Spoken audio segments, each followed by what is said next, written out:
Reasoning আমাদের চলছিল হচ্ছে কোন চ্যাপ্টার চলছিল? কিউব অ্যান্ড ডাইস, তাই তো?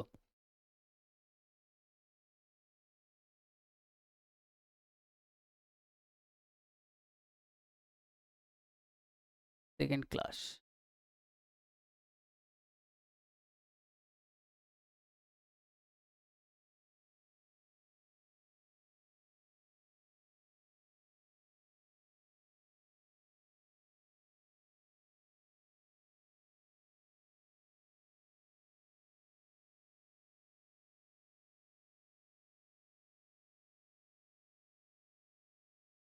চলো, তো আমি আগের ক্লাসে আমরা যেটা শিখেছিলাম, দু রকম ডাইস আমরা শিখেছিলাম, একটা স্ট্যান্ডার্ড ডাইস, একটা নন স্ট্যান্ডার্ড ডাইস। তো আমি যদি তোমাকে একটা ডাইস এখন দিই, আমার বলতে হবে যে এটা স্ট্যান্ডার্ড ডাইস না নন স্ট্যান্ডার্ড ডাইস। দুটো আমি ডাইস দিচ্ছি। এই একটা ডাইস, এখানে তোমার ভ্যালু লেখা আছে হচ্ছে 1 2 3।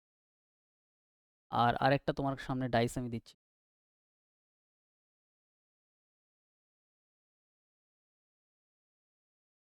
আরেকটাতে লেখা আছে হচ্ছে 1 4। এর মধ্যে এটা এ, এটা বি। তো বলো কোনটা স্ট্যান্ডার্ড আর কোনটা নন স্ট্যান্ডার্ড ডাইস, কেউ বলতে পারবে?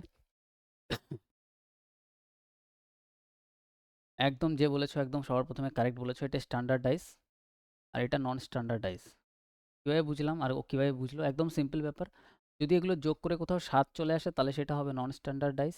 যদি যোগ করে 7 না আসে তাহলে হয়ে যাবে স্ট্যান্ডার্ড ডাইস। যেমন 2 আর 1 3 আসছে না 7, 3 আর 2 5 আসছে না 7, 3 আর 1 4 তাও আসছে না 7। যদি 7 না আসে তাহলে সেটা হবে স্ট্যান্ডার্ড ডাইস। যেমন এখানে 3 আর 4 মিলে যোগ করলে 7 হয়ে যাচ্ছে, তার মানে এটা নন স্ট্যান্ডার্ড ডাইস। দেখা গেল? স্ট্যান্ডার্ড ডাইসের এপার আর ওপারের, ঠিক আছে, দুটোর যোগফল টোটাল হয় 7। তার মানে 1 এর পিছনে যেটা আছে সেটা 6, 6 আর 1 7। 2 এর অপোজিটে যেটা আছে সেটা হচ্ছে আমাদের 5, 5 আর 2 7। 3 এর অপোজিটে যেটা আছে সেটা হচ্ছে 4, 4 আর 3 হয়ে যাবে 7। এইভাবে আমাদের কোশ্চেন সলভ করতে হবে। ক্লিয়ার? পরীক্ষায় এবার আমাদের এখানে কি দিতে পারে? 3 রকম জিনিস আমাদের রিলেশন দিতে পারে। একটা হচ্ছে স্ট্যান্ডার্ড ডাইসের সাথে স্ট্যান্ডার্ড ডাইসের রিলেশন দিতে পারে, ভালোভাবে বুঝবে। 2 নম্বর আমাদের দিতে পারে হচ্ছে নন স্ট্যান্ডার্ড ডাইসের সাথে আমাদের নন স্ট্যান্ডার্ড ডাইস দিতে পারে। আর আরেকটা দিতে পারে আমাদের স্ট্যান্ডার্ড ডাইসের সাথে নন স্ট্যান্ডার্ড ডাইস, এটাও দিতে পারে। তো 3 রকম আমাদের কোশ্চেন এখানে আসতে পারে। ক্লিয়ার? প্রথম স্লাইডে কোনো জায়গাতে কোনো প্রবলেম হলে, কোনো বুঝতে অসুবিধা হলে জিজ্ঞাসা করবে। নেক্সট আমরা পরেরটায় আসি। নেক্সট যদি আমরা পরেরটায় আসি, আমাদের এখানে বলছে, দেখো আমি এখানে তোমাদের একটা কোশ্চেন দিচ্ছি। কোশ্চেন না, কনসেপ্ট শেখাচ্ছি ধরে নাও। এটা হচ্ছে যে when, যখন একটা নম্বর কমন থাকবে আমাদের।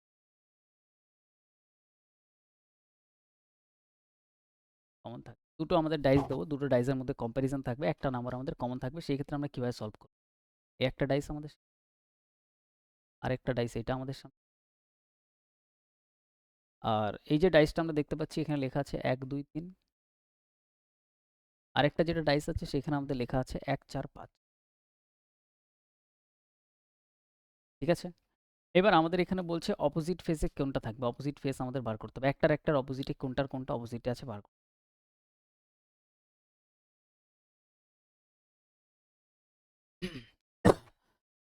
এবার আমরা কিভাবে বার করবো? একদম সিম্পল একটা টেকনিক, সেটা হচ্ছে তুমি আগে দেখো যে কমন কে আছে। এখানে 1 কমন আছে, এখানে 1 কমন আছে। তাহলে এখানে যে 1 কমন আছে সেই একটা সবার প্রথমে লিখবো। তারপরে এইভাবে ঘুরিয়ে দেবো আমরা ক্লকওয়াইজ। হ্যাঁ? একই দিকে ঘোরাতে হবে। যেকোনো একদিকে ঘোরাতে হবে। তাহলে আমরা এদিকে ঘোরাচ্ছি। তাহলে 1 এর পরে 2, তারপর 3। তাহলে এখানে লিখো 2, তারপর, তাহলে এখান থেকেও 1 আছে, এই যে 1 আগে লিখবো, তারপরে এদিকে ঘুরিয়ে দেবো। তাহলে এদিকে আমরা পাচ্ছি কত? 4 5। ক্লিয়ার? 4 5। তাহলে এখানে আমরা পেয়ে গেলাম 2 এর অপোজিটে আমরা পেয়ে যাচ্ছি 4, 3 এর অপোজিটে আমরা পেয়ে যাচ্ছি 5। কোশ্চেন হচ্ছে যে 1 এর অপোজিটে কি আছে? কেউ বলতে পারবে 1 এর অপোজিটে কি আছে? 6 হবে। তার কারণ এখানে দেখো 1 2 3 4 5 6, 6 শুধু মিসিং আছে, তার মানে 1 এর অপোজিটে কি আছে? 6 আছে। সিম্পল ব্যাপার। 2 এর অপোজিটে জিজ্ঞাসা করলে 4, 3 এর অপোজিটে জিজ্ঞাসা করলে 5, আর 1 এর অপোজিটে যদি জিজ্ঞাসা করে তাহলে হয়ে যাবে 2 এর অপোজিটে 4, 5, 3 এর অপোজিটে 5। তাহলে এই কনসেপ্টটা যাদের জানা ছিল না, আজকে জানতে পারলে ইজিলি পরীক্ষায় আসলে দুটো ডাইস যদি একটা কিছু কমন থাকে, এখানে যে কোনো জিনিসের অপোজিটে কি আছে তুমি বলতে পারবে। এবার আসি আমরা সেকেন্ড কোশ্চেন।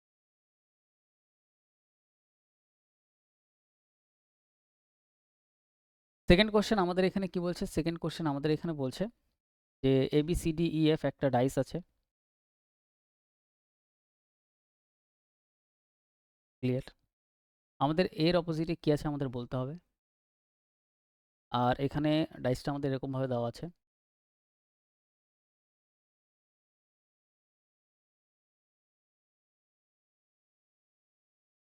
এখানে আমাদের দেওয়া আছে যে এ বি সি আর বি সি ডি ই।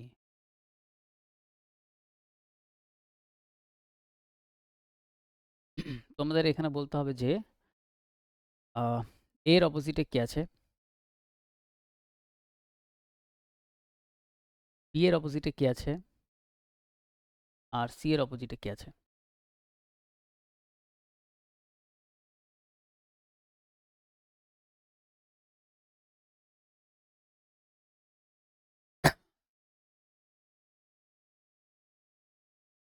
তাহলে দেখো সবার আগে দেখবো যে কিছু কমন আছে কিনা। আমি দেখলাম সি কমন, তাহলে সি এর পর থেকে এইভাবে আমি লিখবো, তাহলে সি বি এ, কোনো কনফিউশন নেই। এখানেও সি কমন, তাহলে সি এর পরে এইভাবে আমরা ঘুরিয়ে দেবো জাস্ট, তাহলে সি লিখবো, তারপরে ডি, তারপরে ই। তাহলে বি এর অপোজিটে ডি, তাহলে বি এর অপোজিটে ডি, এর অপোজিটে ই, এর অপোজিটে ই আছে। এবার একটাই পড়ে আছে, সেটা হচ্ছে এফ, তাহলে সি এর অপোজিটে এফ হবে, কোনো সমস্যা, সি এর অপোজিটে হবে পরীক্ষায়, কোনো সমস্যা নেই। ক্লিয়ার? নেক্সট আমরা পরেরটায় আসি।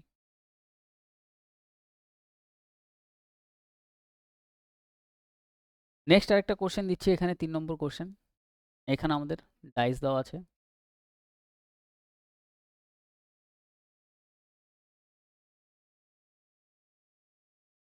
1 2 3 আর 1 6 5। তো আমাদের এখানে বলছে 2 এর অপোজিটে কি আছে? 2 এর অপোজিটে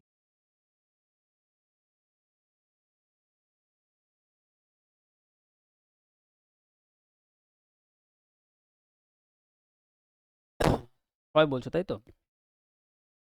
আচ্ছা।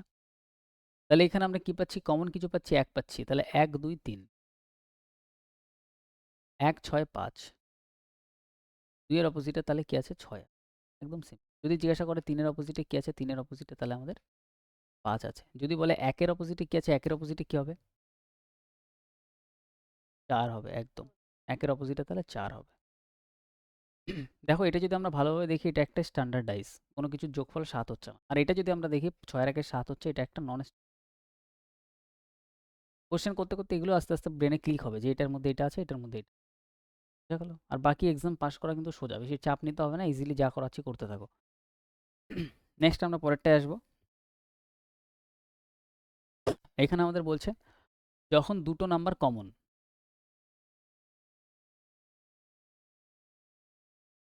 যখন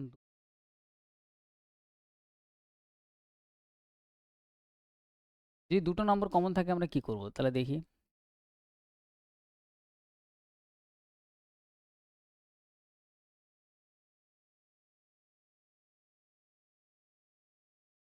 আহ, 1 3 3 4, 3 4 আছে, আর এটা হচ্ছে 1 আছে। আমাদের এখানে অপোজিটে কে আছে? 2 এর অপোজিটে কে আছে, 1 এর অপোজিটে কে আছে, আর 3 এর অপোজিটে কে আছে জানতে।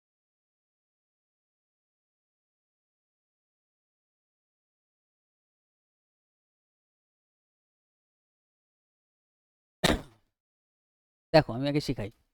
আগে দেখো যে এই দুটোর মধ্যে দুটো নাম্বার যদি কমন থাকে, কোন দুটো কমন আছে? 1 3, এখানে 1 3, এখানেও 1 3 কমন।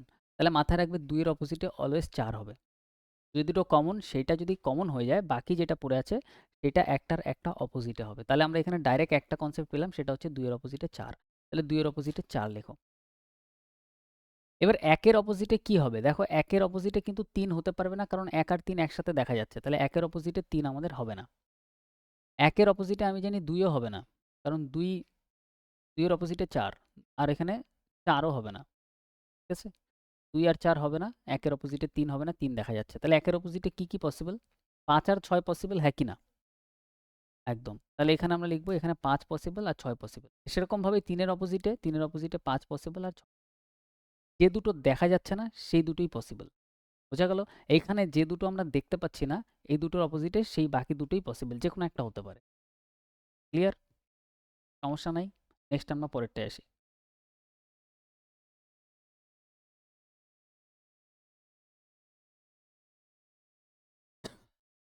নেক্সট কোশ্চেন আমি তোমাদের দিচ্ছি, এটা করতে পারবে।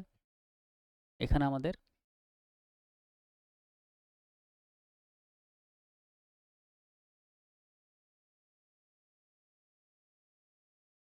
1 2 3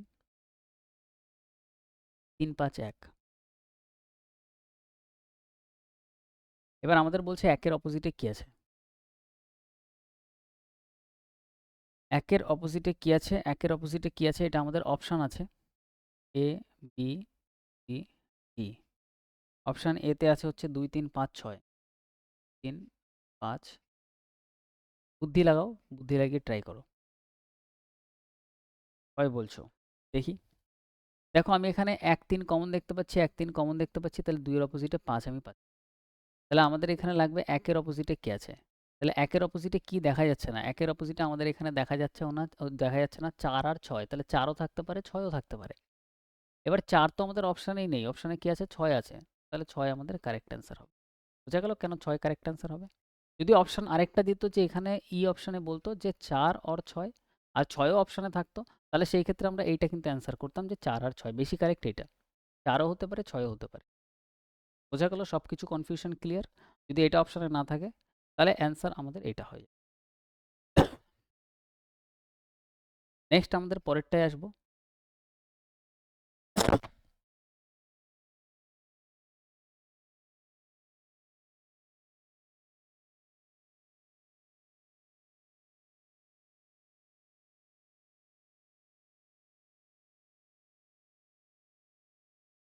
নেক্সট আমাদের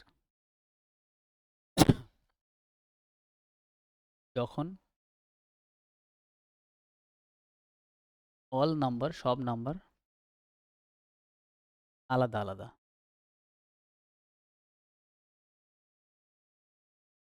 যেমন ধরো আমি যদি বলি একটা ডাইস,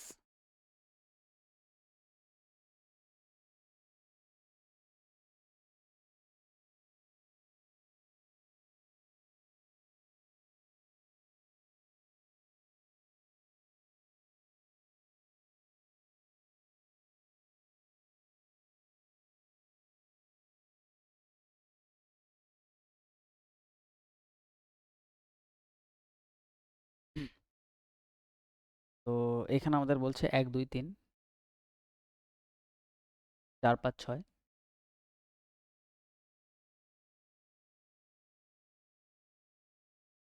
একের অপোজিটে কি আছে?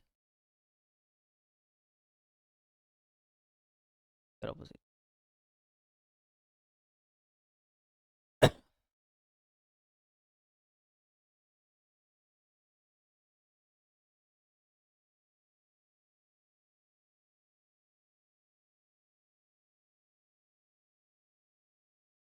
তো একটু ট্রাই করো এটা তোমরা। 1 2 3 আছে, এখানে 4 5 6 আছে, আমাদের জিজ্ঞাসা করছে একের অপোজিটে কি আছে।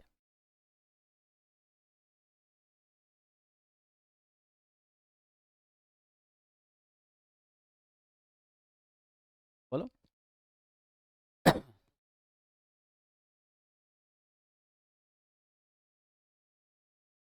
দেখো এখানে এটা যদি আমি ভালোভাবে দেখি, এটা একটা স্ট্যান্ডার্ডাইজ।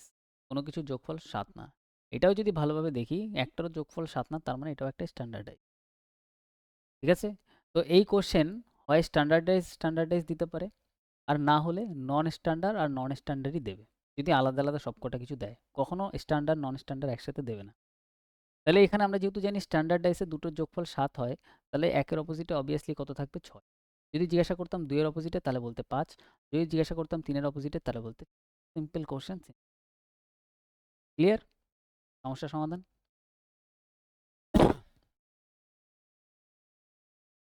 আরেকটা দেখছি আমাদের লাস্ট কোশ্চেন আজকের।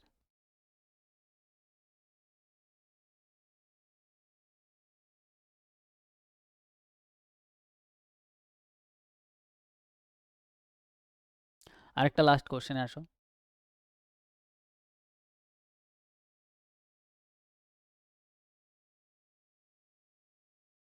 ভালো কোশ্চেন। 1 6 5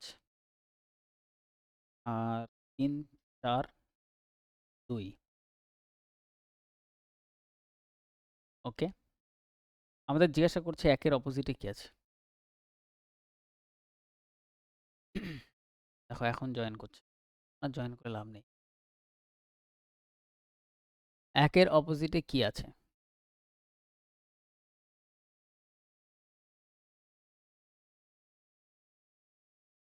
দেখো এটা একটা নন স্ট্যান্ডার্ড ডাইস, তার কারণ এখানে ৬ আর ১ ৭ হয়ে যাচ্ছে, ৪ আর ৩ ৭ হয়ে যাচ্ছে। তাহলে আমরা বুঝলাম এটা একটা নন স্ট্যান্ডার্ড ডাইস, এটাও একটা নন ডাইস। আর এটার যদি আমি এবার অপশান দিই তোমাদের, চলো অপশান দিচ্ছি। এ ৪টা অপশান দিচ্ছি, ৬, ৫, ৩, ১। এইবার অ্যান্সার দিয়ে দেবো। কত ফার্স্ট অ্যান্সার আসবে দেখো এবারে।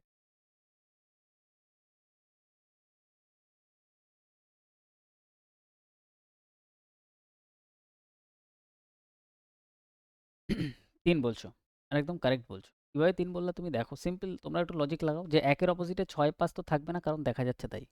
৬ থাকবে না, ৫ থাকবে না। আর ১ এর অপোজিটে ১ থোড়ি না নিজে থাকবে, এটাও থাকবে না। ৩ অ্যান্সার।